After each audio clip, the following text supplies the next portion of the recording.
Understand one thing, मुझे एक बात समझ में नहीं आई कि राहुल गांधी जी को अपने क्षेत्र की लोकसभा छोड़कर यहां वायनाड क्यों आना पड़ा है?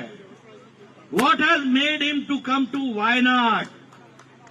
Is he not very confident that he can win from his own constituency where he has been representing for so long? क्या उनको ये भरोसा नहीं है कि वो अपनी पुरानी लोकसभा की कंस्टिट्यूंसी, जिससे इतने सालों तक उन्होंने रिप्रेजेंटेशन दिया, वहां से वो चुनाव लड़े? यहां क्यों आना पड़ा? इसलिए आना पड़ा क्योंकि राहुल गांधी और इंडियन नेशनल कांग्रेस भारत के विषयों के बारे में सही आवाज नहीं उठाती है। राहुल गांधी परिवारवाद के पोषक है, जो प्रजातंत्र के लिए घातक है। Rahul Gandhi believes in dynastic rule, which is detrimental for the Indian democracy. Rahul Gandhi हमेशा भ्रष्टाचारियों के साथ मिलकर के चलते हैं और खुद भी कई भ्रष्टाचार के केसेस के सिलसिले में कोर्ट के द्वारा बेल मिलकर के उनको रहना पड़ा है।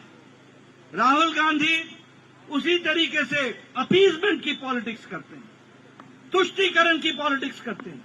ही believes in politics of appeasement, so they are the representative of dynastic rule. They are the persons who want that corruption should flourish, and they are the persons who talk about the appeasement, divide and rule, and they believe in vote bank politics. वो vote bank की politics करते हैं। और जब मैं भ्रष्टाचार की बात बोलता हूं तो आप बताइए, राहुल गांधी खुद नेशनल हेराल्ड के केस में बेल पर है कि नहीं है? बोलिए, बेल पर है कि नहीं है? जोर से बोलिए, है कि नहीं है?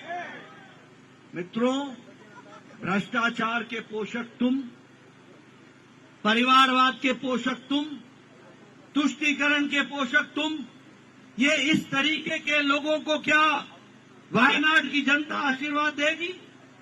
ऐसे लोगों को आशीर्वाद देने की आवश्यकता है क्या?